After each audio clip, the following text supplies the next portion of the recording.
आप सब लोगों ने अपने पेरेंट्स को इनकम तो कंप्यूट करते हुए देखा होगा। कई बार उनको सुना होगा कि भाई इस साल के अंदर हम लोगों ने इतनी इनकम कमाई, है ना। और यहाँ पर हम लोग टैक्स पे करने वाले हैं, ये चीज़ें हम लोग इस इनकम से करने वाले हैं। ये बहुत सारी चीज़ें आप सब लोगों ने अपने पेरेंट्स के साथ डिस्कस करी होगी, आपके पेरेंट्स ने आपके साथ डिस्कस करी होगी, या फिर आपने अपने पेरेंट्स को ऐसा बोलते हुए कई बार सुना होगा। क्या आप सब लोगों ने कभी ये सोचा कि एक कंट्री जो है, एक नेशन जो है, वो किस तरह से अपने इनकम को कंप्यूट करता है?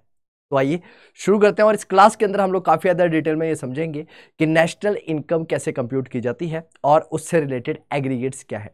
टोटल अगर मैं एग्रीगेट्स की बात करता हूं तो एग्रीगेट्स 8 हमारे पास रहते हैं, और ये काफ़ी ज़्यादा इंटरेस्टिंग और काफ़ी ज़्यादा इंपॉर्टेंट चैप्टर्स है आपके क्लास 12th के बेसिस पर। तो ये स्टार्ट करते हैं, और स्टार्ट करने से पहले एज यूजुअल हम लोग समझने वाले हैं कि हम लोग इसके अंदर क्या क्या पढ़ने वाले हैं। तो इस चैप्टर के अंदर हम लोग काफ़ी ज़्यादा डिटेल में कुछ चीज़ें डिस्कस करने वाले हैं, जिसके अंदर हम लोग सबसे पहले बात करेंगे कॉन्सेप्ट ऑफ नेशनल इनकम की, कि नेशनल इनकम का कॉन्सेप्ट बेसिकली कहता क्या है।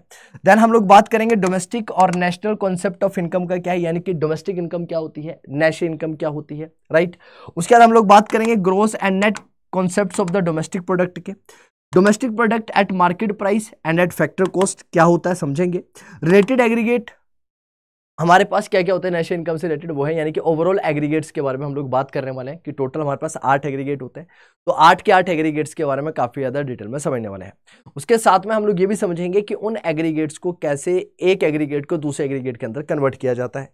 देन हम लोग बात करेंगे नॉमिनल जीडीपी की और रियल जीडीपी की, कि नॉमिनल जीडीपी क्या होता है, रियल जीडीपी क्या होता है, उसके बारे में बात करेंगे। And then we will discuss GDP and welfare. जी हाँ, तो स्टार्ट करते हैं, और स्टार्ट करते हैं सबसे पहले नेशनल इनकम से, कि नेशनल इनकम का मतलब होता क्या है। अगर मैं आप सब लोगों से पूछूं कि नेशनल इनकम का मतलब क्या है, तो नेशनल इनकम के अंदर आप सब लोगों को यहां पर मोस्ट इंपॉर्टेंटली 2 चीजों के ऊपर ध्यान देना है। एक यहां पर फैक्टर इनकम दिखेगा आपको, और एक आपको दिखेगा नॉर्मल रेजिडेंट, राइट। तो सबसे पहले क्या बोलता है कि national income basically some total of factor income है, जो कि कमाई जाती है नॉर्मल रेजिडेंट के द्वारा एक कंट्री के एक अकाउंटिंग ईयर के अंदर, यानी कि एक अकाउंटिंग ईयर के अंदर कंट्री का नॉर्मल रेजिडेंट कितनी इनकम कमाने लग रहा है। और इनकम के अंदर भी हम लोग सिर्फ और सिर्फ फैक्टर इनकम को कंसिडर करते हैं। अगर मैं आप लोगों के सामने इनकम की बात करता हूं तो इनकम इकोनॉमिक्स के अंदर हमारे पास 2 तरह की होती है। एक हमारे पास ट्रांसफर इनकम होती है, और एक हमारे पास फैक्टर इनकम होती है। ये 2 इनकम्स हम लोगों को यहां पर देखने के लिए मिलती है।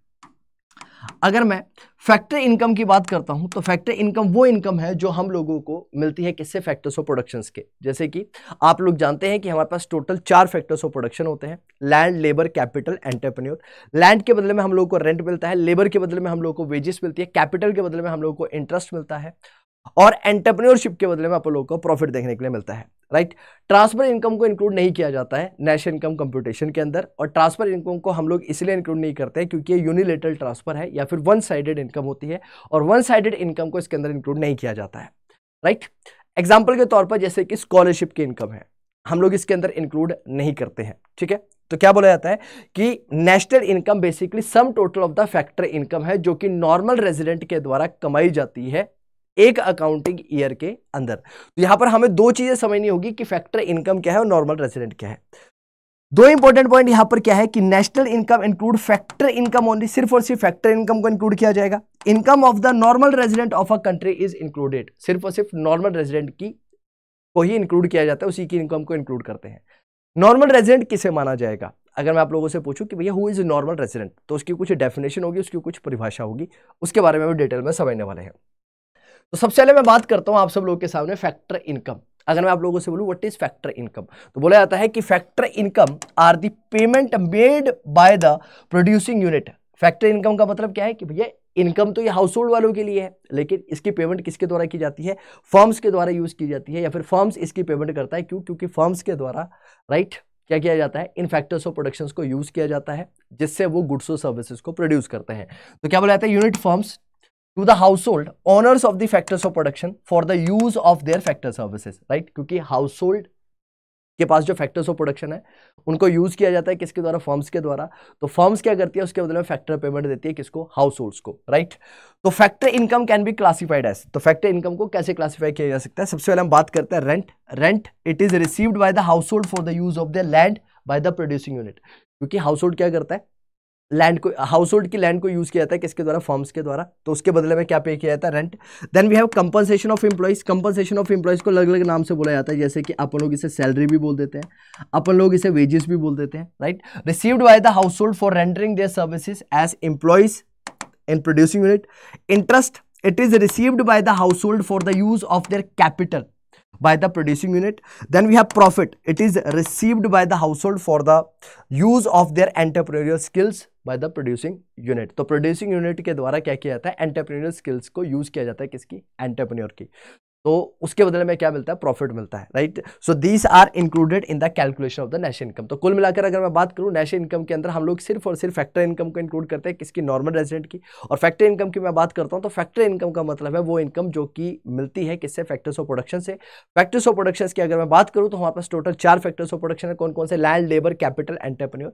लैंड के बदले में हम लोग को रेंट मिलता है, लेबर के बदले में हम लोगों को वेजेस मिलती है, कैपिटल के बदले में हम लोग को इंटरेस्ट मिलता है, और एंटरप्रेन्योर स्किल्स के बदले में अपन लोग को प्रॉफिट देखने के लिए मिलता है। इन चारों को क्या किया जाता है, इंक्लूड किया जाता है नेशनल इनकम निकालते टाइम पर। किस तरह से इंक्लूड करते हैं बात करेंगे। तो factor income versus transfer income, पहले ये समझ लेते हैं कि फैक्टर इनकम और ट्रांसफर इनकम के बीच में क्या डिफरेंस होता है। मैंने जैसे कि आप लोगों को बताया कि factor income factors of production से मिलने वाली इनकम है। दूसरी तरफ अगर मैं ट्रांसफर इनकम की बात करता हूं तो यूनिलेटरल ट्रांसफर है या फिर वन साइडेड पेमेंट है, जिसको हम लोग नेशनल इनकम के अंदर इंक्लूड नहीं करते। क्यों? क्योंकि ये हमारी हार्ड अर्नड इनकम नहीं होती है। नेशनल इनकम निकालते टाइम पर हम सिर्फ और सिर्फ इंक्लूड करते हैं हमारी हार्ड अर्नड इनकम को, यानी कि जिसको कि अपन लोगों ने मेहनत से कमाया है, राइट। और जो इनकम मेहनत से नहीं कमाई गई है उसको इंक्लूड नहीं किया जाता है नेशनल इनकम कंप्यूट करते टाइम पर। तो क्या बोला जाता है, transfer incomes are received by a person as help. तो ट्रांसफर इनकम किसके फॉर्म में हो सकती है, हेल्प के तौर पर हो सकती है, डोनेशन के फॉर्म में हो सकती है, चैरिटी के फॉर्म में हो सकती है, इसे अलग अलग नाम दिया जा सकता है। वन साइडेड पेमेंट है क्योंकि ये, since it is not earned, क्या बोला जाता है यहां पर, जो मैंने आपको अभी बताया कि ये नॉट अर्नड इनकम है as reward for rendering factor services, so it is not included in the estimation of the national income. तो इसीलिए हम लोग इसको इंक्लूड नहीं करते हैं नेशनल इनकम निकालते टाइम पर। हम लोगों ने क्या समझा कि सर हमारी जो ट्रांसफर इनकम है वो अनअर्नड इनकम है, यानी कि हम लोगों ने उसको कमाने के लिए किसी भी तरह की मेहनत नहीं करी है, और जब हमारे द्वारा उस इनकम को कमाने की मेहनत नहीं की गई है तो उसको इंक्लूड भी नहीं किया जाएगा नेशनल इनकम कंप्यूट करते टाइम पर। यही बात यहां पर बोली गई है। नेक्स्ट पॉइंट यहां पर क्या आता है कि फैक्टर इनकम और ट्रांसफर इनकम के बीच में क्या डिफरेंशिएट होता है। अगर मैं फैक्टर इनकम को ट्रांसफर इनकम से बाइफरकेट करूं या फिर इसको डिवाइड करने की कोशिश करूं तो उनको किस बेसिस पर, किस आधार पर डिवाइड किया जा सकता है। तो सबसे पहले अगर मैं मीनिंग की बात करता हूं तो मीनिंग का मतलब क्या हुआ यहां पर, मीनिंग का बेसिक का मतलब है यहां पर कि फैक्टर इनकम का मतलब होता है it refers to the income received by factors of production for rendering factor services in the process of production. तो प्रोडक्शन के प्रोसेस के अंदर जो कि फैक्टर इनकम कमाई गई उसी की बात कर रहा है, right. It is without rendering any productive services, इसके अंदर किसी भी तरह की प्रोडक्टिव सर्विसेज नहीं दी जाती है। नेचर कैसा है इसके, वो दोनों के अंदर इंक्लूड किया जाएगा, यानी कि नेशनल इनकम और डोमेस्टिक इनकम दोनों की कंप्यूटेशन के अंदर इसको इंक्लूड किया जाता है। अगर मैं ट्रांसफर इनकम की बात करूं तो ना तो इसे नेशनल इनकम कंप्यूटेशन के अंदर इंक्लूड किया जाएगा, ना ही इसको इंक्लूड किया जाएगा ना ही इसको इंक्लूड किया जाएगा डोमेस्टिक इनकम निकालते हैं टाइम पर, ठीक है। कॉन्सेप्ट्स की अगर मैं बात करूं तो ये एक अर्निंग कॉन्सेप्ट है क्योंकि हार्ड अर्नड इनकम है, मेहनत करके कमाई। ये रिसीट कॉन्सेप्ट है क्योंकि वन साइडेड इनकम है। देन बात की जाए receipt, it is received by factors of production, किसके द्वारा रिसीव की जाती है, फैक्टर्स ऑफ प्रोडक्शन के द्वारा रिसीव की जाती है। It is generally received by the households and the government. Then example के तौर पर rent, wages, interest and profit इसके अंदर आता है। यहाँ पर scholarship, old age pension, unemployment allowances वगैरह, यानी कि ऐसी चीजें जिसको कि हम लोग एक डोनेशन के तौर पर, ग्रांट के तौर पर, राइट, स्कॉलरशिप के तौर पर लेने लग रहे हैं, उसको हम लोग इसके अंदर इंक्लूड करते हैं और उसको नेशनल इनकम कंप्यूटेशन के अंदर हम लोग इंक्लूड नहीं करेंगे। देन अगला पॉइंट हमारे पास ये आता है कि भैया नॉर्मल रेजिडेंट कौन होता है। हम लोगों ने समझा कि फैक्टर इनकम क्या होती है। अब हम लोगों ने ये समझना है कि नॉर्मल रेजिडेंट की कैटेगरी के अंदर किसे रखा जाता है, या फिर अगर मैं किसी भी पर्सन को बोलूं कि ये नॉर्मल रेजिडेंट है या नॉर्मल रेजिडेंट नहीं है तो मैं उसको कैसे बाइफरकेट करूंगा। तो उसके लिए हमारे पास एक बाइफरकेशन है, और बाइफरकेशन क्या कहती है, normal resident are, normal resident कौन होते हैं, who, number 1 who ordinary reside in the country, जो कि इंडिया के अंदर रहता हो। अगर मैं किसी भी पर्सन को इंडिया का नॉर्मल रेजिडेंट बोलता हूं तो मैं किसी भी पर्सन को इंडिया का नॉर्मल रेजिडेंट तब मानूंगा जब वो इंडिया के अंदर क्या करता हो, रिसाइड करता हो, इंडिया के अंदर रहता हो, तो मैं उसको इंडिया का नॉर्मल रेजिडेंट मानूंगा। एंड दूसरी चीज, एंड का मतलब है कि भैया ये चीज जो है इसके साथ एडिशन के साथ है, ये इसका सब्स्टिट्यूट नहीं है, इसको इसके अंदर इंक्लूड किया गया है, यानी कि ये दोनों कंडीशन सेटिस्फाई होगी तभी हम लोग किसी पर्सन को नॉर्मल रेजिडेंट मानने वाले हैं। दूसरी चीज क्या बोली जाती है, whose economic interest lies in the country, जिसका इकोनॉमिक इंटरेस्ट जो कंट्री के अंदर लाई करता हो। अब इकोनॉमिक इंटरेस्ट का मतलब क्या होता है, नेक्स्ट इंपॉर्टेंट पॉइंट हमारे पास ये हो जाता है कि what is the basic meaning of economic interest. तो इकोनॉमिक इंटरेस्ट का मतलब है कि उसके द्वारा बेसिक इकोनॉमिक एक्टिविटीज कंट्री के अंदर की जाने लग रही है, जैसे कि कंजप्शन, इन्वेस्टमेंट, प्रोडक्शन, ये सारी की सारी एक्टिविटी कहाँ करने लग रहा है, वो इंडिया के अंदर, राइट। तो क्या बोला जाता है, a person residing in a country for a period of 1 year, अगर कोई पर्सन 1 साल के लिए इंडिया के अंदर रहता है और मोर के लिए इंडिया के अंदर रहता है तो उसको बोला जा सकता है कि he is ordinarily residing in that country. तो हम लोग मान सकते हैं कि भैया वो इंडिया का ऑर्डिनल रेजिडेंट है या फिर नॉर्मल रेजिडेंट है। कैसे मानेंगे हम लोग, अगर कोई व्यक्ति 1 साल या फिर 1 साल से ज्यादा के लिए अगर इंडिया के अंदर रहने लग रहा है तो मैं उसे इंडिया का नॉर्मल रेजिडेंट मान सकता हूं, राइट। उसके लिए जरूरी ये नहीं है कि वो सिटीजन हो इंडिया का, यानी कि अगर कोई भी पर्सन जो है वो इंडिया के अंदर, राइट, इकोनॉमिक्स के पर्सपेक्टिव से, राइट, तो अगर कोई भी पर्सन जो है वो इंडिया के अंदर 1 साल या फिर 1 साल से ज्यादा इंडिया के अंदर रहने लग रहा है तो मैं उसको नॉर्मल रेजिडेंट की कैटेगरी के अंदर इंक्लूड करूंगा, चाहे वो इंडिया का सिटीजन हो या फिर नहीं हो। सिटीजनशिप एक अलग कॉन्सेप्ट है, सिटीजनशिप जो है वो हमारा लीगल कॉन्सेप्ट है, जबकि इकोनॉमिक्स के पर्सपेक्टिव के लिए अगर मुझे किसी नॉर्मल रेजिडेंट मानना है तो मुझे सिंपल सी चीज ये देखनी है कि क्या वो पर्सन इंडिया के अंदर 1 साल या फिर 1 साल से ज्यादा रहा है या फिर नहीं रहा है। पहली कंडीशन तो ये है, राइट। दूसरी चीज क्या है, person is said to have economic interest in a country when he consider that country as a central place for all his economic activities, production, consumptions and investment। तो किसी भी पर्सन को, राइट, क्या बोला जाता है, बोला जाएगा कि उसका इकोनॉमिक इंटरेस्ट जो है वो उस कंट्री के अंदर लाई करने लग रहा है अगर उसके द्वारा जो इकोनॉमिक एक्टिविटीज है वो कहाँ की जा रही है, उसी कंट्री के अंदर की जा रही है। एग्जांपल के तौर पर जैसे कि वो कंजप्शन, प्रोडक्शन, इन्वेस्टमेंट, ये सारी की सारी एक्टिविटीज कहाँ करने लग रहा है, इंडिया के अंदर अगर करने लग रहा है तो हम लोग मानेंगे कि उसका इकोनॉमिक इंटरेस्ट भी कहाँ लाई करता है, इंडिया के अंदर लाई करता है। तो हम लोगों ने क्या समझा कि अगर मुझे किसी को भी नॉर्मल रेजिडेंट बोलना है, अगर कोई मिस्टर एक्स पर्सन है और मुझे बोलना है कि वो इंडिया का नॉर्मल रेजिडेंट है तो उसके लिए 2 कंडीशन हम लोग को चेक करनी पड़ेगी। सबसे पहली कंडीशन उसके अंदर ये है कि वो ऑर्डिनली इंडिया के अंदर रिजाइड कर रहा हो, और सेकंड थिंग क्या है, 1 साल या फिर 1 साल से ज्यादा वो इंडिया के अंदर रहने लग रहा हो, और सेकंड थिंग क्या है, उसके द्वारा इकोनॉमिक एक्टिविटीज इंडिया के अंदर ही की जाने लग रही हो। और इकोनॉमिक एक्टिविटीज का मतलब है कि सर कंजप्शन, इन्वेस्टमेंट, प्रोडक्शन, ये सारी एक्टिविटीज कहाँ करने लग रहा हो, इंडिया के अंदर। इसका मैं आप लोगों को एक एग्जांपल देता हूँ, जैसे कि आपने अक्षय कुमार जी के बारे में सुना होगा। अक्षय कुमार जी के पास सिटीजनशिप है कहाँ की, कनाडा की, लेकिन इसके बावजूद भी उनको नॉर्मल रेजिडेंट माना जाता है इंडिया का, क्योंकि उनके द्वारा कंजप्शन, प्रोडक्शन और इन्वेस्टमेंट वाली ये जो सारी की सारी एक्टिविटीज है वो कहाँ पर की जाती है, इंडिया के अंदर, ठीक है। देन अगला पॉइंट क्या आता है हमारे पास, इंपॉर्टेंट पॉइंट आप लोग के पास यहां पर याद रखने के लिए क्या है, इंपॉर्टेंट पॉइंट यहां पर बोला जा रहा है क्या, national income include only the normal resident of the country, सिर्फ और सिर्फ नॉर्मल रेजिडेंट को कंसिडर किया जाएगा। It does not include the income of the non resident even when they happen to be the citizen of the country. Non resident की इनकम को हम लोग इंक्लूड नहीं करेंगे, इसके अंदर सिर्फ और सिर्फ हम लोग क्या करने वाले हैं, रेजिडेंट की ही इनकम को क्या करते हैं, इंक्लूड करते हैं, ठीक है। सिर्फ और सिर्फ नॉर्मल रेजिडेंट की ही इनकम को इंक्लूड किया जाएगा, नॉन रेजिडेंट की इनकम को इंक्लूड नहीं किया जाएगा, बेशक वो इंडिया के सिटीजन क्यों ना हो, राइट।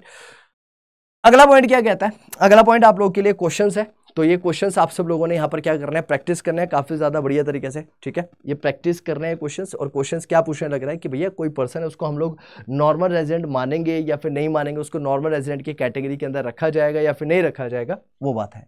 सबसे पहले यहाँ पर क्या बोलता है, सबसे पहला क्वेश्चन यहाँ पर कहता है ना, American tourist staying in India for 6 month. एक टूरिस्ट है, कहाँ से, अमेरिका से, इंडिया के अंदर 6 महीने रहता है, तो क्या उसको इंडिया का नॉर्मल रेजिडेंट माना जाएगा, पहली बात। दूसरा बोलता है यहाँ पर foreigners visiting India for medical treatment, एक फॉरेनर है इंडिया के अंदर विजिट करता है, किसके लिए, मेडिकल ट्रीटमेंट के लिए। देन एम्बेसडर है इंडिया का रेस्ट ऑफ द वर्ल्ड के लिए। Local people of the India working in the office of the international monetary fund, Indian working as the director of the office of the International Monetary Fund located in India. Then we have Indian workers crossing the borders regularly to work in Nepal. Then we have Indian official working in the Indian embassy in China. Then last we have Indian going to the Sri Lanka for watching the cricket match. India जो वो कहाँ जाते हैं, श्रीलंका जाता है क्या करने के लिए, क्रिकेट मैच देखने के लिए। तो क्या उसको नॉर्मल रेजिडेंट की कैटेगरी के अंदर हम लोग कंसिडर करेंगे, करेंगे तो क्यों करेंगे, अगर नहीं करेंगे तो क्यों नहीं करेंगे। तो इन सब के आंसर्स आप सब लोगों ने कमेंट करके बताने हैं। चलिए आगे चलते हैं, लेकिन आगे चलने से पहले मैं आप लोगों को बता देता हूं क्या कि अगर आप सब लोग तैयारी कर रहे हैं किसकी सीयूटी की, तो आप सब लोग हमारे साथ जुड़ सकते हैं। हमारे साथ जुड़ने के लिए आपको सिंपली क्या करना है, अड्डा 247 की एप्लीकेशन के ऊपर जाना है। जैसे आप अड्डा 247 की एप्लीकेशन के ऊपर जाएंगे, आप सब लोगों को सबसे पहले लिंक के ऊपर क्लिक करना है। जैसे आप इसके ऊपर क्लिक करेंगे, आप ऑल कोर्सेज के ऊपर जाने वाले हैं। जैसे आप ऑल कोर्सेज के ऊपर जाते हैं, UG and PG entrance exams के ऊपर आप लोगों को जाना है। वहां पर जाने के बाद आप सीयूटी यूजी के ऊपर जाएंगे। आप सब लोग इकोनॉमिक्स पढ़ने लग रहे हैं, तो मैं ये मानता हूं कि आप सब लोग सीयूटी कॉमर्स और सीयूटी आर्ट्स के बच्चे होंगे। तो आप जैसे कि सीयूटी कॉमर्स के बच्चे, आप यहाँ पर जाएंगे, क्लिक करेंगे, और क्लिक करते ही आप सब लोगों को यहाँ पर डिफरेंट बैचेस देखने के लिए मिल जाएंगे। तो आप सब लोगों को सबसे बेहतरीन अगर बैच लेना है, जो कि आपको कंप्रिहेंसिवली पूरे साल भर बढ़िया तरीके से आपकी तैयारी करा दे, क्लास 12th की भी और साथ ही साथ में आपके बोर्ड्स की भी, तो उसके लिए आप सीयूटी महापैक को परचेज कर सकते हैं। जैसे आप महापैक के ऊपर जाएंगे, तो आपको कॉमर्स की, ह्यूमैनिटीज की, साइंस की जो क्लासेस है वो यहाँ पर देखने के लिए मिलेगी, उसका बैच आपको देखने के लिए मिलेगा। जैसे आप इसको परचेज करने जाएंगे, तो आपको यहाँ पर डिफरेंट कोड लगे हुए नजर आएंगे। इसको आप लोगों ने रिमूव करना है, बाय नाउ के ऊपर क्लिक करना है। जैसे आप बाय नाउ के ऊपर क्लिक करेंगे, आप यहाँ पर कोड अप्लाई कर सकते हैं Y828।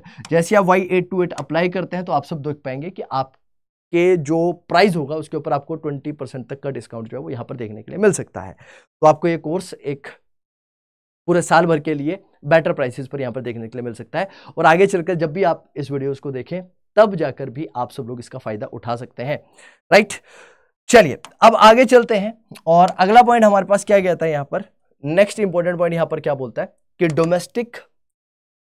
Domestic and national concept क्या कहता है इनकम का। अभी थोड़ी देर पहले हम लोगों ने बात करी कि भैया अगर मैं नेशनल इनकम की बात करता हूं, तो नेशनल इनकम के अंदर हम लोग फैक्टर इनकम को कंसिडर करते हैं, और जब मैं फैक्टर इनकम की बात करने लग रहा हूं, तो फैक्टर इनकम को हम लोग इंक्लूड करते हैं डोमेस्टिक इनकम निकालते टाइम पर भी, और साथ ही साथ में हम लोग नेशनल इनकम निकालते टाइम पर भी। अब डोमेस्टिक और नेशनल कॉन्सेप्ट ऑफ इनकम क्या कहता है, अगला क्वेश्चन ये बनता है कि डोमेस्टिक और नेशनल कॉन्सेप्ट कहता क्या है। ठीक है, तो यहां पर क्या बोला जाता है, देखो, both domestic income and national income include 4 basic element of the factor income. चाहे आप डोमेस्टिक इनकम की बात कर लो कि भैया हम मुझे डोमेस्टिक इनकम निकालनी है, या फिर दूसरा आप लोग नेशनल इनकम के बारे में बात कर लो। नेशनल इनकम भी अगर आप लोग कंप्यूट करते हैं, या फिर डोमेस्टिक इनकम भी आप सब लोग कंप्यूट करते हैं, तो एक कॉमन चीज है कि इसके अंदर इंक्लूड किया जाएगा सिर्फ और सिर्फ फैक्टर इनकम्स को ही। जी हाँ, सिर्फ और सिर्फ फैक्टर इनकम को ही क्या किया जाता है, इसके अंदर इंक्लूड किया जाता है। तो डोमेस्टिक और नेशनल के अंदर बेसिक डिफरेंस क्या होता है, what is the basic difference between the domestic and the national. तो नेशनल इनकम की अगर मैं बात करता हूं, तो नेशनल इनकम के अंदर सिर्फ और सिर्फ हमें एक एडिशनल चीज ऐड करनी पड़ती है हमारी डोमेस्टिक इनकम के अंदर, दैट इज NFIA, और NFIA को बोला जाता है net factor income from abroad. क्या बोला जाता है इसे, net factor income from abroad. जब हम लोग इसे क्या करते हैं, इसके अंदर ऐड करते हैं, तो हम लोग अपनी नेशनल इनकम को क्या कर सकते हैं, कंप्यूट कर सकते हैं, नेशनल इनकम को निकाल सकते हैं। राइट, सो दोनों डोमेस्टिक इनकम हो चाहे नेशनल इनकम हो, इसके अंदर 4 ही बेसिक एलिमेंट्स हैं, उनको इंक्लूड किया जाता है। नंबर 1 पर हमारे पास रेंट आता है, then we have interest, then we have compensation of the employees, and then we have profit. इन चारों चीजों को डोमेस्टिक इनकम, नेशनल इनकम के अंदर इंक्लूड किया जाएगा। देन डोमेस्टिक इनकम को क्या बोलते हैं अपन लोग, NDP at factor cost. It is the sum total of the factor income. क्या है, sum total of the factor income generated within the domestic territory of a country, no matter who generated, normal resident और non resident. कहने का मतलब क्या है कि अगर मैं डोमेस्टिक इनकम की बात कर रहा हूं, तो डोमेस्टिक इनकम के अंदर इंक्लूड तो फैक्टर इनकम को ही किया जाएगा, लेकिन फैक्टर इनकम वो जिसको की फैक्टर इनकम के अंदर, यानी कि वो इनकम जिसको जनरेट किया जा रहा है with in the domestic territory of the country. अब डोमेस्टिक टेरिटरी का मतलब क्या होता है, इकोनॉमिक्स के पर्सपेक्टिव से डोमेस्टिक टेरिटरी की बहुत बड़ी परिभाषा है, बहुत लार्ज डेफिनेशन है, तो उस डेफिनेशन को आप लोगों को यहां पर समझना पड़ेगा। लेकिन इसके अंदर हमें यह फर्क नहीं पड़ता है कि वो इनकम चाहे नॉन रेजिडेंट के द्वारा कमाई जाने लग रही हो या फिर नॉर्मल रेजिडेंट के द्वारा कमाई जाने लग रही हो, दोनों को ही हम लोग इंक्लूड करने वाले हैं। देन नेशनल इनकम की अगर मैं बात करता हूं, तो नेशनल इनकम को बोला जाता है NNP eight factor cost. It is the sum total of factor incomes earned by the normal resident of a country, nowhere it is generated within the domestic territory और outside. अगर normal resident के द्वारा income को कमाया जाता है, चाहे India के बाहर चाहे इंडिया के अंदर, उसको हम लोग इसके अंदर क्या करते हैं, इंक्लूड करते हैं, किसके अंदर, नेशनल इनकम के अंदर। तो मतलब हम लोग एक चीज समझ पाए कि नेशनल इनकम और डोमेस्टिक इनकम के अंदर बेसिक डिफरेंस क्या है। डोमेस्टिक इनकम के अंदर हम उस इनकम को इंक्लूड करते हैं जो कि डोमेस्टिक टेरिटरी के अंदर चाहे नॉर्मल रेजिडेंट है या फिर नॉन रेजिडेंट है, उसके द्वारा कमाया जाने लग रहा है, तो उसको इंक्लूड करेंगे। दूसरी तरफ अगर मैं बात करता हूं नेशनल इनकम की, तो नेशनल इनकम के अंदर हम लोग उस इनकम की बात करते हैं जो कि नॉर्मल रेजिडेंट के द्वारा कमाई जाने लग रही है कहां पर, इंडिया में या फिर इंडिया के बाहर, तो दोनों को ही इंक्लूड किया जाएगा, राइट। ये बेसिक सा डिफरेंस होता है। अब अगला क्वेश्चन हमारे सामने ये अराइज होता है कि इंडिया की डोमेस्टिक टेरिटरी का मतलब क्या है।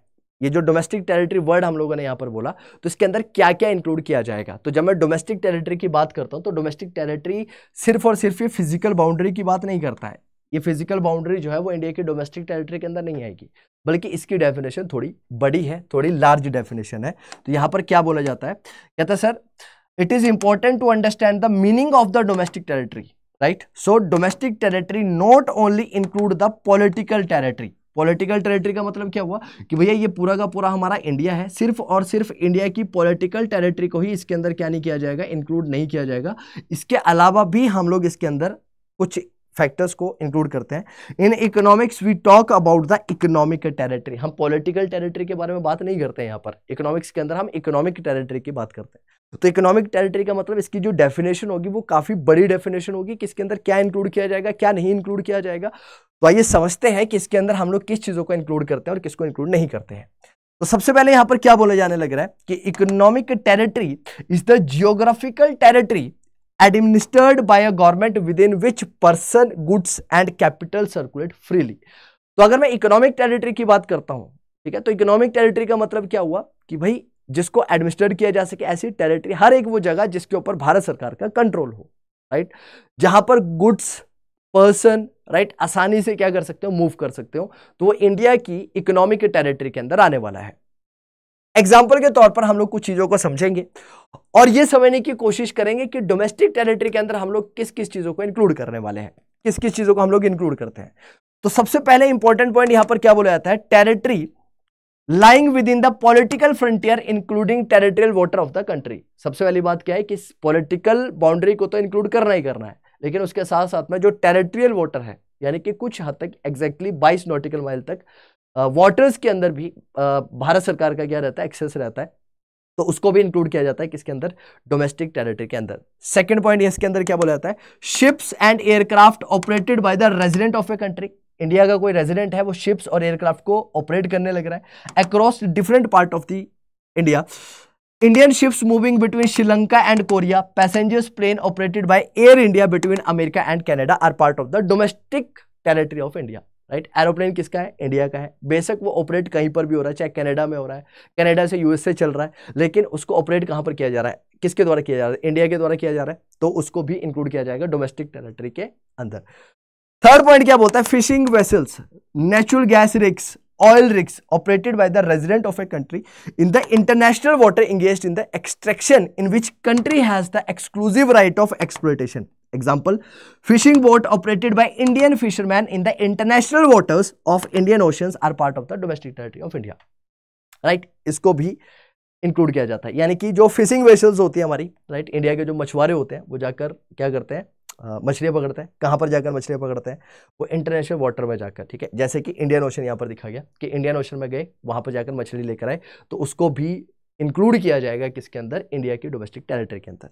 नेक्स्ट आता है embassies, consulates, military establishments of the country located abroad. Example, Indian embassy in the USA is the part of the Indian domestic territory and American embassy in India is the part of the domestic territory of America.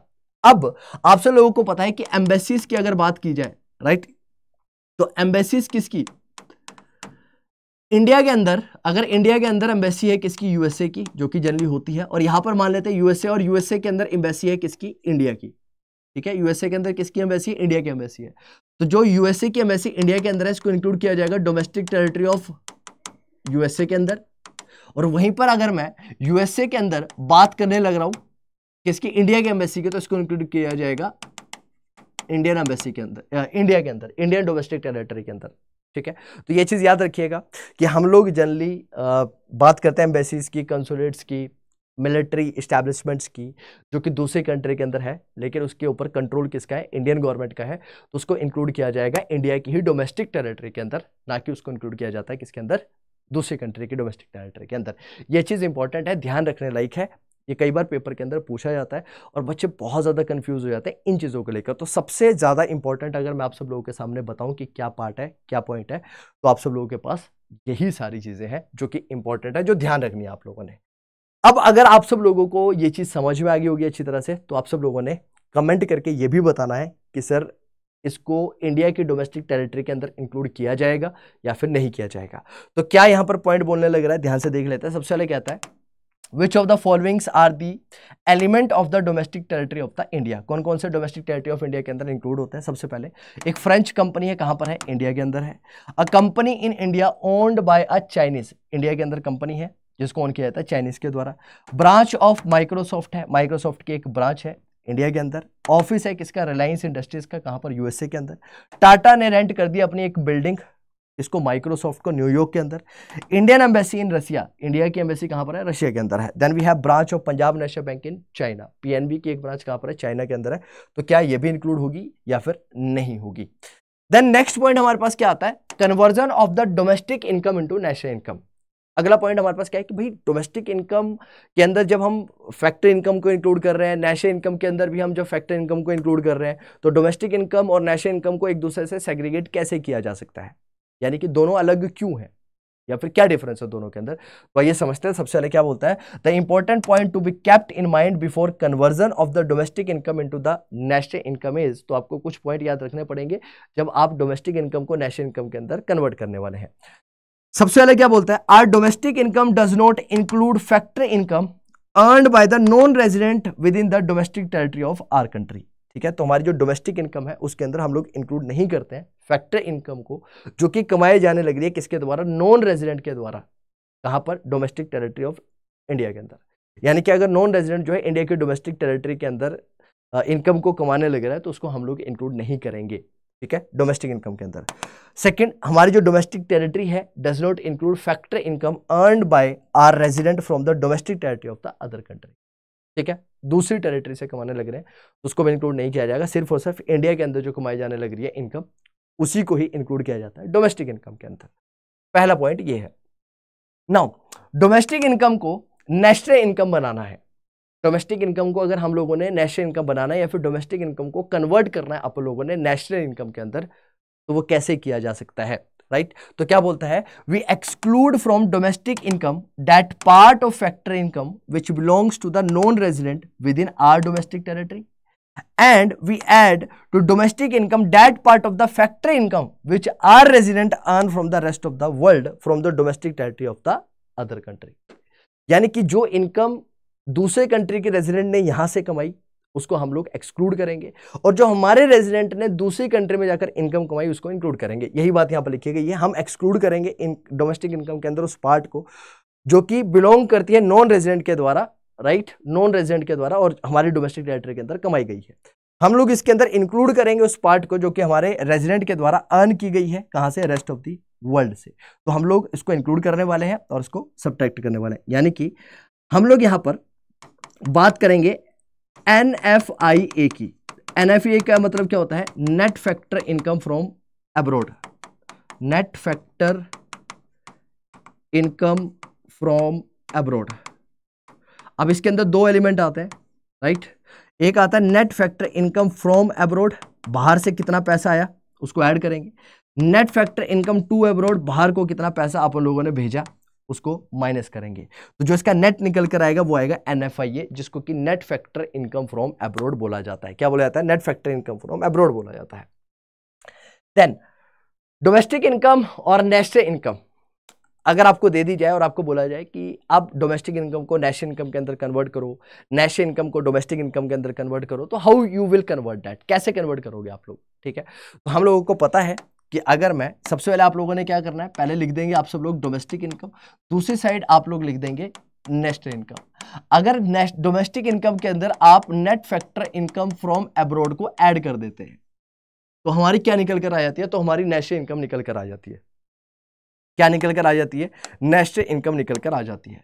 दूसरी तरफ अगर आप domestic income में से domestic income is equal to national income कर देते हैं और नेशनल इनकम में से अगर आप NFIA यानी कि net factor income from abroad को सब्ट्रैक्ट कर देते हैं तो आपकी डोमेस्टिक इनकम आ जाती है। तो क्या बोला जाता है, domestic income is equal to national income minus net factor income from abroad. मैंने जैसे आपको बताया, नेशनल इनकम अगर आप लोगों को दे रखी हो तो आपको निकालनी हो तो आप डोमेस्टिक इनकम के अंदर NFIA को ऐड कर दीजिए तो आपकी नेशनल इनकम आ जाती है।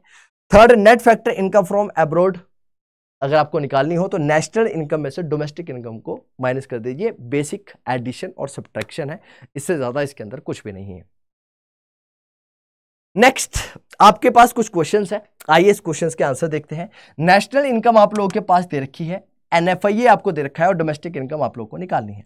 आप लोगों को पता है कि अगर मैं डोमेस्टिक इनकम के अंदर net factor income from abroad को ऐड कर देता हूं तो हमारी क्या आ जाती है, हमारी नेशनल इनकम जो है वो निकल कर आ जाती है। क्या निकल कर आती है, नेशनल इनकम निकल कर आ जाती है। डोमेस्टिक इनकम हम लोगों को यहां पर निकालनी है और हमारे पास नेशनल इनकम दे रखी है कितनी, 10,400। इसके अंदर ऐड कर लीजिए, क्या ऐड कर लीजिए, NFIA की वैल्यू दे रखी है 1400, तो ओवरऑल वैल्यू कितनी आ जाएगी, 11,800। कितनी वैल्यू आएगी, 11,800 रुपए की वैल्यू आपके पास यहां पर देखने के लिए मिलने वाली है। सेकंड केस के अंदर आपको डोमेस्टिक इनकम अगेन दे रखा है, NFIA की वैल्यू आपको दे रखी है, नेशनल इनकम आप लोगों से पूछी गई है कि भैया नेशनल इनकम जो है वो कंप्यूट करके बता दीजिए। ठीक है, इस क्वेश्चन के अंदर आप लोगों को नेशनल इनकम दे रखी है, राइट। इस क्वेश्चन के अंदर आपको नेशनल इनकम दे रखी है और आप लोगों से पूछी गई है डोमेस्टिक इनकम। ठीक है, इसको सही कर लीजिएगा। तो आपको नेशनल इनकम यहाँ पर बता रखी है, नेशनल इनकम कितनी दे रखी है आप लोगों को, 10,400 दे रखी है और आपके पास आपको डोमेस्टिक इनकम निकालनी है और NFIA की वैल्यू आपको दे रखी है 1400।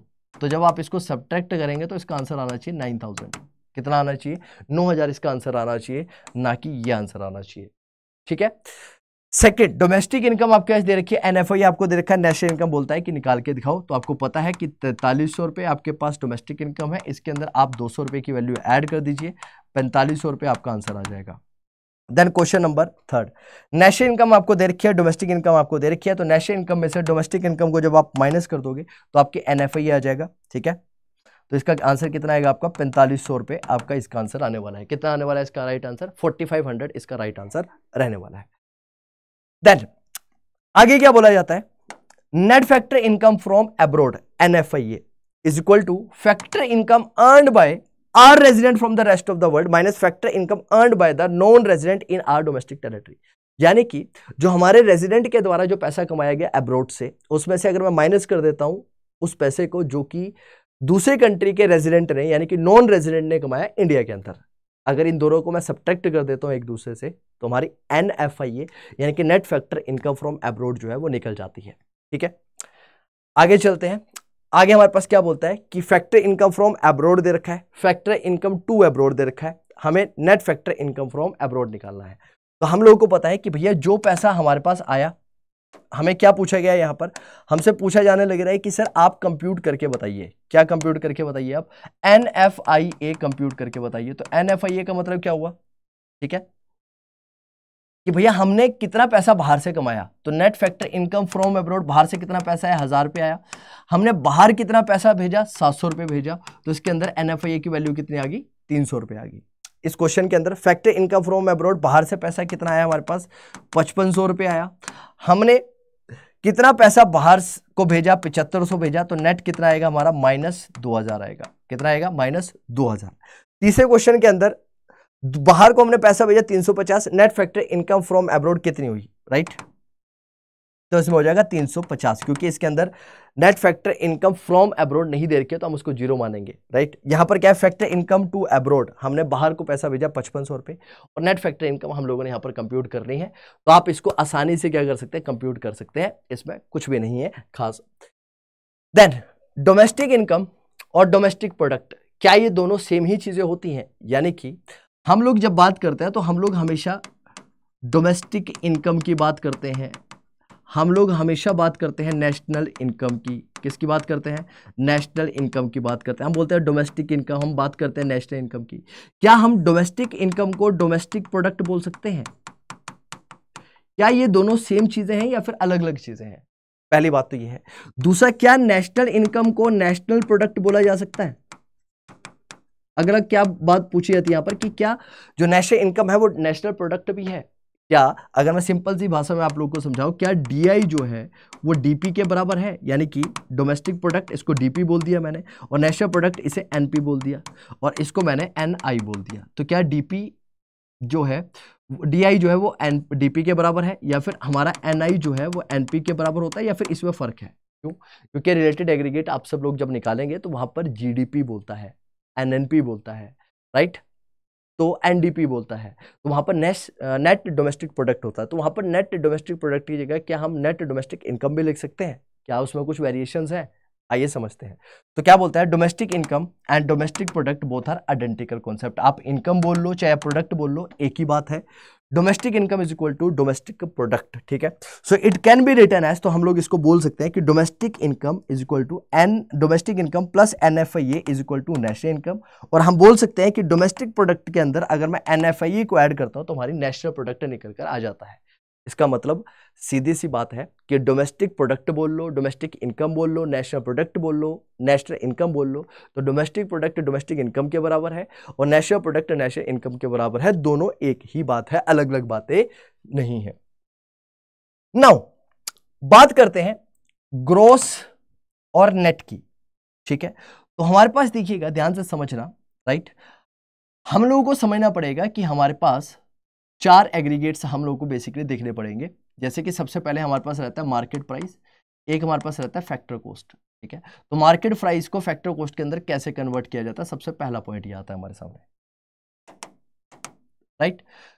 जैसे कि अगर मैं बात करता हूं, हमारे पास देख लो जीडीपी अगर दे रखा है और हमें बोला जाता है कि एनएनपी निकाल के दिखाओ, तो सबसे पहले हम लोग को देखना होता है कि हम ग्रोस को किस तरह से नेट के अंदर कन्वर्ट कर सकते हैं, ठीक है। दूसरा, डोमेस्टिक को नेशनल के अंदर कैसे कन्वर्ट किया जा सकता है, और तीसरा हमारे पास कि मार्केट प्राइस को फैक्टर कॉस्ट के अंदर किस तरह से कन्वर्ट किया जा सकता है। ये चीजें आप लोगों ने देखना होता है, कंपैरिजन करना होता है। तो अगर मैं सबसे पहले बात करता हूं ग्रोस और नेट की, अगर मुझे ग्रोस को नेट के अंदर कन्वर्ट करना है तो एक चीज याद रखिएगा, gross is equal to net plus depreciation, यानी कि ग्रोस के अंदर डेप्रिसिएशन की वैल्यू इंक्लूडेड होती है। तो नेट की वैल्यू कैसे निकल कर आई, तो नेट निकल कर आ जाएगा अपना ग्रोस माइनस डेप्रिसिएशन, और मुझे अगर डेप्रिसिएशन निकालना हो तो डेप्रिसिएशन की वैल्यू कैसे निकलेगी कि ग्रोस में से आप नेट को माइनस कर लीजिए। और डेप्रिसिएशन का मतलब, लेकिन सर होता क्या है, depreciation is basically slow gradual spontaneous decline in the value of the asset. जब भी किसी भी एसेट की वैल्यू के अंदर डिक्लाइनमेंट होता है, क्यों? क्योंकि उसकी यूसेज की वजह से, उसकी वियर एंड टीयर की वजह से, तो उसको क्या बोला जाता है, डेप्रिसिएशन बोला जाता है, right. Difference between domestic income and national income, domestic income और नेशनल इनकम के अंदर क्या फर्क है, तो एक बार समझ लेते हैं। तो क्या बोला जाता है, डोमेस्टिक इनकम को बोला जाता है एनडीपी एट फैक्टर कॉस्ट, और नेशनल इनकम को बोला जाता है एनएनपी एट फैक्टर कॉस्ट। क्या फर्क है, it is the net money value of the goods and services produced in the domestic territory after depreciation, depreciation लगने के बाद, क्यों? क्योंकि यहाँ पर एन बोला गया है, तो एन का मतलब क्या हुआ, ग्रोस और नेट। तो ग्रोस के अंदर डेप्रिसिएशन इंक्लूडेड होता है, तो जब मैंने डेप्रिसिएशन को हटा दिया तो उसके बाद जो वैल्यू निकल कर आ रही है एक्सक्लूडिंग डेप्रिसिएशन, उसकी बात करने लग रहा है। तो हमारी क्या है, money value of goods and services, जिसको कि प्रोड्यूस किया गया है हमारी डोमेस्टिक टेरिटरी के अंदर डेप्रिसिएशन लगने के बाद। ये मनी वैल्यू है गुड्स और सर्विसेज की, जिसको प्रोड्यूस किया गया है नॉर्मल रेजिडेंट के द्वारा कंट्री के अंदर, कब, डेप्रिसिएशन हटाने के बाद, राइट। अगर मुझे एनडीपी एट फैक्टर कॉस्ट निकालना है, अगर मान लो मुझे जीडीपी एट फैक्टर कॉस्ट दे रखा हो और मुझे उसमें से एनडीपी एट फैक्टर कॉस्ट निकालना हो, तो मुझे क्या करना पड़ेगा, डेप्रिसिएशन को माइनस करना पड़ेगा, सब्ट्रैक्ट करना पड़ेगा। सेम सेंस पे अगर मुझे जीएनपी एट फैक्टर कॉस्ट दे रखा हो तो मुझे उसमें से डेप्रिसिएशन को हटाना पड़ेगा एनएनपी एट फैक्टर कॉस्ट के ऊपर जाने के लिए। यानी कि अगर आपको एग्जामिनर क्वेश्चन के अंदर दे देता है कि भैया आपके पास जीएनपी एट मार्केट प्राइस की वैल्यू अगर आपको दे रखी हो, जीएनपी एट फैक्टर कॉस्ट की वैल्यू आपको दे रखी हो, और आपको बोला जाए कि आप इससे एनएनपी एट फैक्टर कॉस्ट निकालिए, तो आपको सिंपली इसमें से डेप्रिसिएशन को क्या करना पड़ेगा, सब्ट्रैक्ट करना पड़ेगा, डेप्रिसिएशन को माइनस करना पड़ेगा, that's it. Then gross and net concept of the domestic product, ठीक है। Domestic product, gross domestic product बोल लो या फिर नेट डोमेस्टिक प्रोडक्ट बोल लो, है ना, ये दो प्रोडक्ट होते हैं हमारे पास। ग्रोस और नेट के बीच में क्या डिफरेंस होता है, मैंने आप लोग को बताया। ग्रोस और नेट के बीच में बेसिक डिफरेंस होता है किसका, डेप्रिसिएशन का, ठीक है। तो ग्रोस के अंदर डेप्रिसिएशन इंक्लूडेड होता है, तो अपन लोगों को क्या करना होता है, नेट में से डेप्रिसिएशन को माइनस कर दो, ग्रोस के ऊपर पहुंच जाओगे, ठीक है।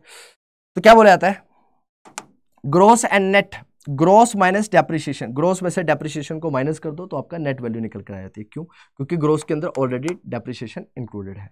तो क्या बोला जाता है, जीडीपी माइनस डेप्रिसिएशन एनडीपी आ जाएगा और जीएनपी माइनस डेप्रिसिएशन जो है एनएनपी निकल कर आ जाएगा। ये बात यहाँ पर बोली जाने लग रही है, बहुत ही बेसिक सा है, राइट। ये आपके पास कुछ क्वेश्चन है, जैसे कि जीडीपी की वैल्यू आप लोगों को दे रखी है, डेप्रिसिएशन की वैल्यू आप लोगों के पास दे रखी है, एनडीपी की वैल्यू आप लोगों ने निकालनी है।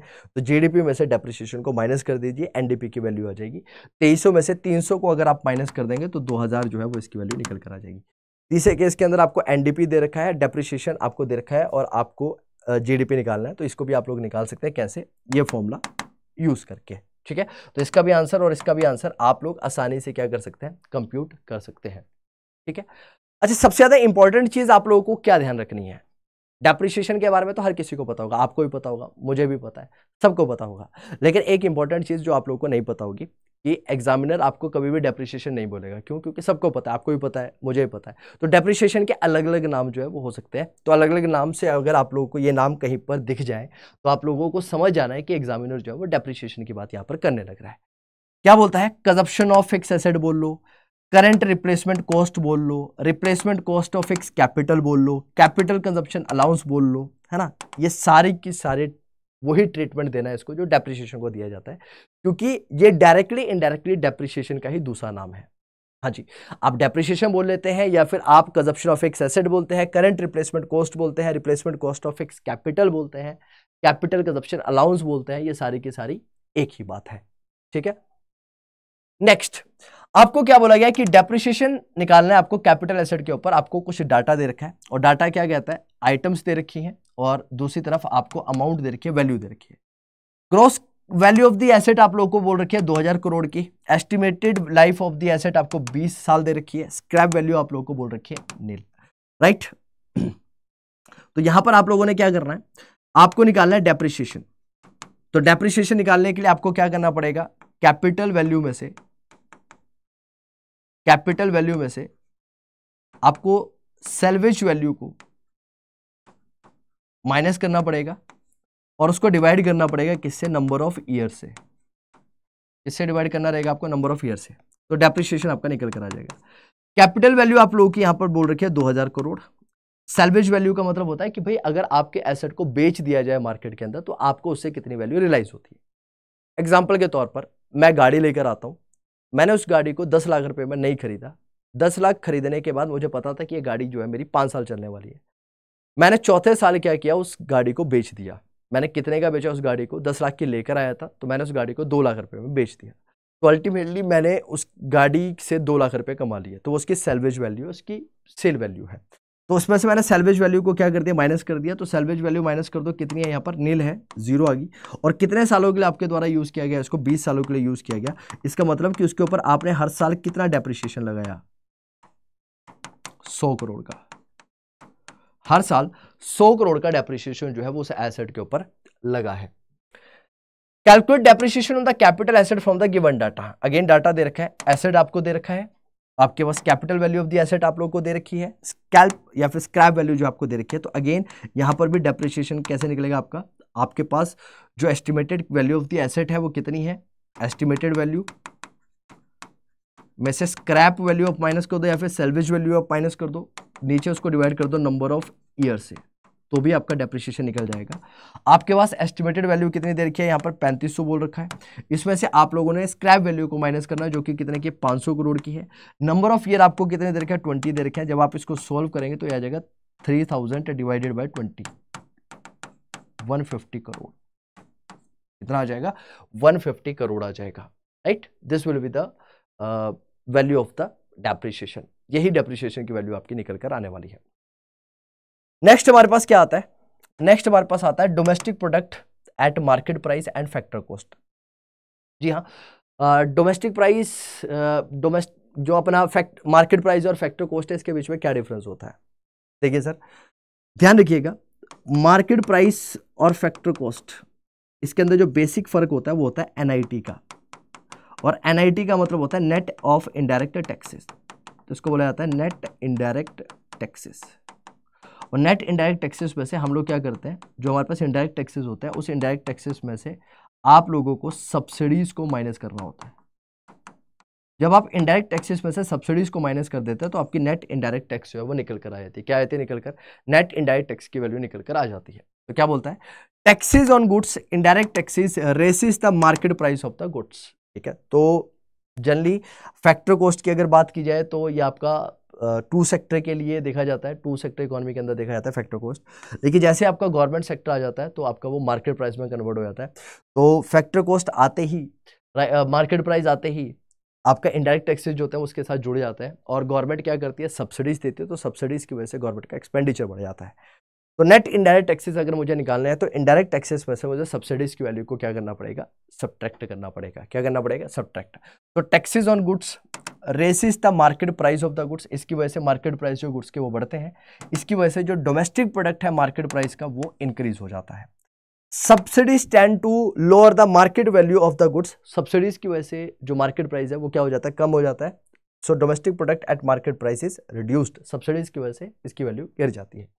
अब भाई इनके बीच में एक डिफरेंशिएशन समझते हैं कि क्या डिफरेंस है। तो क्या बोला जाता है? Amount paid to the factors of production for their contribution in the production process. Factor cost क्या है? कि भैया फैक्टर्स ऑफ प्रोडक्शन को जो भी पेमेंट पे की जाती है वो क्या है? हमारी फैक्टर कॉस्ट है। मार्केट प्राइस का मतलब price at which product is actually sold in the market. भाई अगर एक कंपनी की जनरली मैं बात करता हूँ, कंपनी की मान लो ओवरऑल कॉस्टिंग जो है वो 100 रुपये आती है, तो कंपनी कभी भी उस प्रोडक्ट को 100 रुपये में मार्केट में सेल नहीं करती है। वो उसमें अपना प्रॉफिट मार्जिन, टैक्सेस वगैरह इन सबको इंक्लूड करती है। तो 120 रुपये में मान लो उसको वो बेचती है। तो 20 रुपये हमारे पास क्या है? मार्केट 120 रुपये क्या मार्केट प्राइस है। और फैक्टर कॉस्ट क्या है? जो फैक्टर्स ऑफ प्रोडक्शन की कॉस्ट है। इसका मतलब एक्चुअली कितने में मार्केट में बेचा गया तो उसका मार्केट प्राइस है। तो factor cost is equal to market price minus NIT, net indirect taxes. Market price is equal to factor cost plus NIT निकल कर आ जाता है।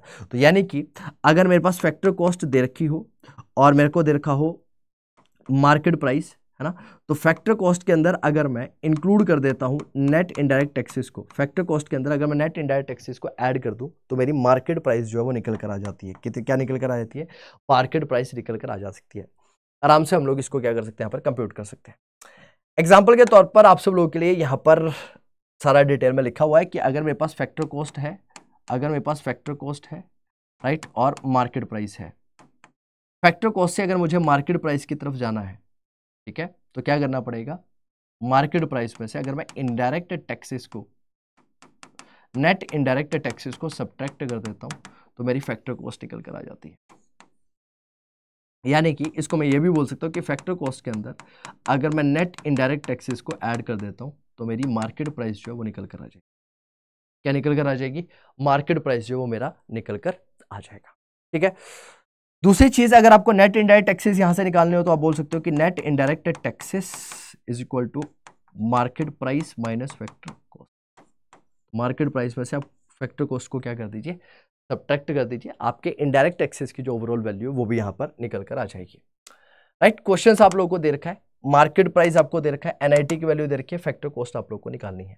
आप लोग को पता है कि मार्केट प्राइस के अंदर अगर मैं ऐड कर देता हूँ NIT को, नेट इनडायरेक्ट टैक्सेस को, तो मेरी फैक्टर कॉस्ट जो है वो निकल जाती है। क्या मैं सही कह रहा हूँ? नहीं, गलत कह रहा हूँ सर। क्या होता है यहाँ पर? हम लोग बात करते हैं कि अगर मेरे पास मार्केट प्राइस दे रखा है और हमारे पास फैक्टर कॉस्ट दे रखा है, तो फैक्टर कॉस्ट के अंदर अगर मैं NIT नेट इनडायरेक्ट टैक्सेस को ऐड कर देता हूँ तो मेरी मार्केट प्राइस निकल जाती है। अब सही है, मार्केट प्राइस की वैल्यू हमें दे रखी है 500 की, नेट इनडायरेक्ट टैक्सेस की वैल्यू हमें दे रखी है 300 की, और हमें फैक्टर कॉस्ट पूछा गया, तो फैक्टर कॉस्ट की वैल्यू कितनी हो जाएगी? 500 माइनस 300। ओवरऑल वैल्यू कितनी निकल कर आई? 200। इसी तरह से आप बाकी सारे क्वेश्चनों के भी आंसर जो है यहाँ पर कंप्यूट कर सकते हैं आसानी से। आप सब लोग इसकी वैल्यू निकाल सकते हैं। देन हम बात करते हैं related aggregates of national income. National income के टोटल रिलेटेड एग्रीगेट कितने होते हैं? अगर मैं टोटल रिलेटेड एग्रीगेट्स की बात करूं नेशनल इनकम के अंदर, तो हमारे पास टोटल 8 रिलेटेड एग्रीगेट्स जो है वो देखे जाते हैं। कितने देखे जाते हैं? 8 रिलेटेड एग्रीगेट्स देखे जाते हैं। वो 8 रिलेटेड एग्रीगेट्स हमारे पास कौन कौन से हैं, है ना? तो सबसे पहले हमारे पास आता है GDP at market price, then we have NDP at factor cost, NDP at market price, then we have GNP at market price, then we have NNP at market price, then we have GDP at factor cost. Then we have net domestic product at factor cost और net domestic income NDP at factor cost. Then we have gross national product at factor cost जिसको कि GNP at factor cost बोला जाता है. Then we have net national product at factor cost जिसको कि हम लोग NNP at factor cost बोलते हैं. तो अगर मैं ओवरऑल बात करूं तो हमारे पास टोटल रिलेटेड एग्रीगेट कितने हैं, तो याद रखिएगा टोटल हमारे पास रिलेटेड एग्रीगेट 8 हैं. कौन कौन से हैं? एक जीडीपी एट मार्केट प्राइस, एक एनडीपी एट मार्केट प्राइस, एक जीएनपी एट मार्केट प्राइस, एक एनएनपी एट मार्केट प्राइस, एक जीडीपी एट फैक्टर कॉस्ट, एक एनडीपी एट फैक्टर कॉस्ट, एक GNP eight factor cost and last NNP eight factor cost. ये 8 है. इनका conversion कैसे होगा वो आप लोगों को मैंने बता दिया है ऑलरेडी. एक एग्जांपल और दे देता हूं. जैसे कि हमारे पास मान लेते हैं कि जीडीपी एट फैक्टर कॉस्ट दे रखा हो और मुझसे बोला जाए कि आप कंप्यूट करके बताओ एनएनपी एट मार्केट प्राइस. तो आपने इसका कन्वर्जन करना हो तो कैसे आप लोग इसका कन्वर्जन करने वाले हैं? तो सबसे पहले आप लोग क्या करेंगे, हर एक एलिमेंट को दूसरे एलिमेंट के साथ कंपेयर करेंगे. जैसे कि यहाँ पर पहला एलिमेंट ग्रोस है, यहाँ पर नेट है, तो ग्रोस का सबसे पहले नेट में कन्वर्ट किया जाएगा. और आप लोगों को पता है ग्रोस के अंदर डेप्रिसिएशन इंक्लूडेड होता है, तो अगर मैं डेप्रिसिएशन को सब्ट्रैक्ट कर देता हूँ तो मेरा नेट निकल कर आ जाएगा. डोमेस्टिक को अगर मुझे नेशनल के अंदर कन्वर्ट करना है तो मुझे इसके अंदर NFIA यानी कि net factor income from abroad को ऐड करना पड़ेगा. यहाँ प्रोडक्ट है, यहाँ पर भी प्रोडक्ट है, कोई कन्वर्जन नहीं होगा. फैक्टर कॉस्ट को अगर मुझे मार्केट प्राइस के अंदर कन्वर्ट करना है तो मुझे क्या करना पड़ेगा, इसके अंदर NIT यानी कि नेट इनडायरेक्ट टैक्सेस को इंक्लूड करना पड़ेगा. तो जीडीपी एट फैक्टर कॉस्ट को अगर मुझे एनएनपी एट मार्केट प्राइस के अंदर अगर कन्वर्ट करना है तो मुझे इसके अंदर सिंपली सबसे पहले डेप्रिसिएशन सब्ट्रैक्ट करना पड़ेगा, NFIA को ऐड करना पड़ेगा और NIT को भी इसके अंदर ऐड करना पड़ेगा. तो मेरा जीडीपी एट फैक्टर कॉस्ट जो है वो कन्वर्ट हो जाएगा किसके अंदर, NNP एट मार्केट प्राइस के अंदर. अब हमारा बता रखा है कि टोटल जो हमारे पास 8 एग्रीगेट्स हैं वो 8 एग्रीगेट क्या है और वो 8 एग्रीगेट क्या डिफाइन करते हैं बेसिकली. तो सबसे पहले बात कहते हैं gross domestic product at market price.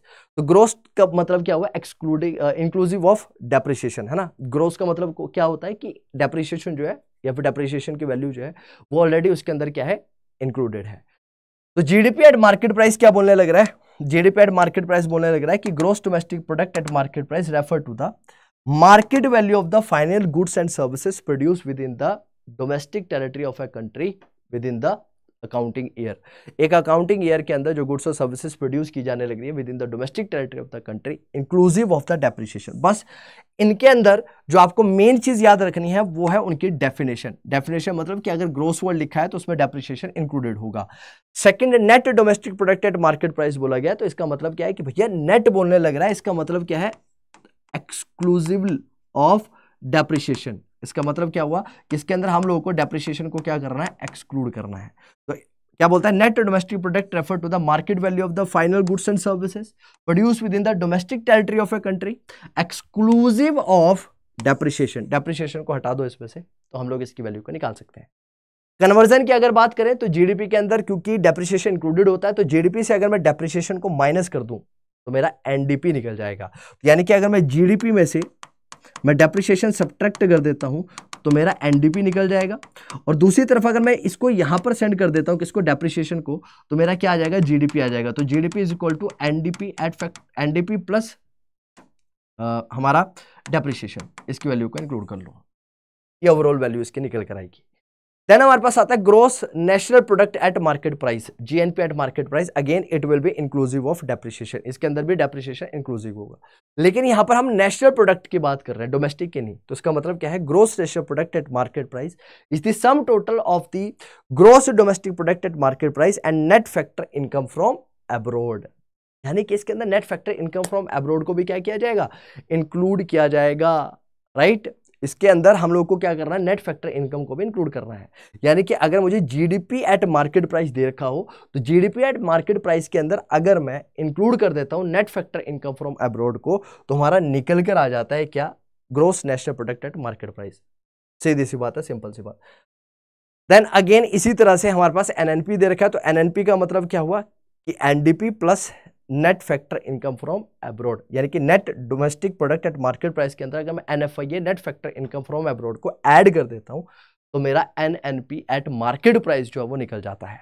यानी कि ये वाला एग्रीगेट भी हमारा आसानी से वहां से निकल सकता है.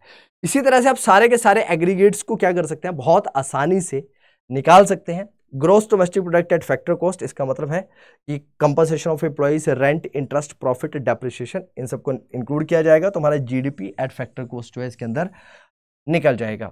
Then net domestic product at factor cost, इसके अंदर compensation of the employees, rent, interest plus profit, इसको इंक्लूड किया जाता है। Gross national product at factor cost, इसके अंदर हम लोग अगर जीडीपी एट फैक्टर कॉस्ट के अंदर अगर मैं net factor income from abroad को ऐड कर देता हूं तो मेरी जीएनपी एट फैक्टर कॉस्ट जो है वो निकल कर आ जाती है।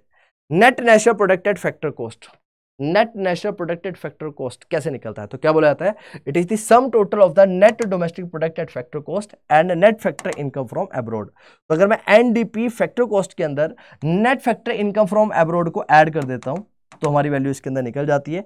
और हमें यह पता है कि NDP net domestic product at factor cost का मतलब क्या है, compensation of employees, rent, interest, profit, यानी कि इसके अंदर हम लोग बेसिकली क्या करने लग रहे हैं, फैक्टर इनकम को इंक्लूड करने लग रहे हैं। तो उसको हम लोग यहां पर क्या कर रहे हैं, इंक्लूड कर रहे हैं। क्लियर है इतनी बात? सो इसी के साथ आप सब लोगों का ये जो टॉपिक है ये खत्म होता है और आशा करता हूं कि आप सब लोगों को ये बहुत अच्छी तरह से समझ में आ गया होगा। एक बार फिर से मैं आप लोगों को बता देना चाहता हूं कि अगर आप सब लोग क्लास 12th की तैयारी कर रहे हैं, अगर आप सब लोग बोर्ड्स की तैयारी कर रहे हैं, तो आप सब लोग जुड़ सकते हैं हमारे साथ हमारे बैचेस के अंदर और अपनी तैयारी को एक एक्स्ट्रा लेवल तक ले जा सकते हैं, क्योंकि उन बैचेस के अंदर ना सिर्फ हम लोग डिटेल्ड में एक्सप्लेनेशन देते हैं हर एक चीज़ की, उसके साथ साथ हम लोग आप लोगों को मॉक ओरिएंटेड भी प्रिपरेशन वहाँ पर करवाते हैं और साथ ही साथ में हम लोग कोशिश करते हैं कि आपकी बोर्ड्स की प्रिपरेशन भी उतनी ही बेहतर तरीके से हो सके जितनी आप सब लोग सोचने लग रहे हैं या फिर जिस चीज़ की तैयारी आप उस हिसाब से करने लग रहे हैं। कैसे आप सब लोग इन बैचेस को ज्वाइन कर सकते हैं, तो उसके लिए मैं आप लोगों को बता देना चाहता हूं। आप लोगों को सिंपली क्या करना है, आपको सिंपली ADA247 की एप्लीकेशन के ऊपर जाना है। उसकी एप्लीकेशन के ऊपर जाने के लिए आपको सिंपली कोई भी ब्राउजर क्या है ओपन कर लेना है। ब्राउजर ओपन करने के बाद आप ADA247 उसके अंदर लिखेंगे। जैसे आप उसके अंदर टाइप करते हैं तो आ जाएगा India's largest vernacular learning platform. जैसे आप इसके ऊपर क्लिक करते हैं आपके पास ऑल कोर्सेज का ऑप्शन आएगा। ऑल कोर्सेज के ऊपर आप लोग क्लिक करेंगे। जैसे आप ऑल कोर्सेज के ऊपर जाते हैं आप UG and PG entrance exams के ऊपर जाएंगे। जैसे आप UG and PG entrance exams के ऊपर क्लिक करते हैं तो आप सब लोग सीयूटी यूजी के ऊपर जाने वाले हैं। सीयूटी यूजी के ऊपर आप लोग जैसे ही जाएंगे तो आपको सीयूटी महापैक दिखेगा। जैसे आप सीयूटी महापैक के ऊपर क्लिक करेंगे आपको अलग अलग कोर्सेज यहाँ पर देखने के लिए मिल जाएंगे। अगर आप सब लोग इकोनॉमिक्स के स्टूडेंट हैं तो आपके संभवतः दो ही डोमेन हो सकते हैं, या फिर आप कॉमर्स डोमेन से होंगे या फिर आप ह्यूमैनिटीज डोमेन से होंगे। तो एग्जांपल के तौर पर अगर आप कॉमर्स डोमेन से हैं तो आप इसके ऊपर क्लिक कर सकते हैं। आप जैसे इसके ऊपर क्लिक करेंगे यहाँ पर आपको डिफरेंट कोड्स जो है वो दिखाई देंगे। आपको इन कोड्स को रिमूव करना है। आप बाय नाउ के ऊपर क्लिक करेंगे। बाय नाउ के ऊपर क्लिक करते ही आपको यहाँ पर कोड अप्लाई करना है। ये टीचर स्पेसिफिक कोड है ताकि आपको मैक्सिमम डिस्काउंट यहाँ पर दिया जा सके। जैसे आप Y828 अप्लाई करते हैं यहाँ पर आपको यहाँ पर मैक्सिमम डिस्काउंट जो है वो इन बैचेस के ऊपर देखने के लिए मिल जाता है। तो आप सब लोग जल्दी से जल्दी इन कोर्सेज को क्या कर लीजिए, ज्वाइन कर लीजिए और जो आपकी जर्नी है उस जर्नी को बहुत बेहतर तरीके से आगे लेकर जाइए और सीयूटी के साथ साथ अपने बोर्ड्स की प्रिपरेशन के ऊपर भी एक्सेल करिए। ठीक है, तो इसी उम्मीद के साथ फिर मिलेंगे आप लोगों के साथ अगली वीडियो में। तब तक के लिए मैं प्रिंस ठाकुर, आप सबका मेंटर, आप सबसे कहता हूं जय हिंद।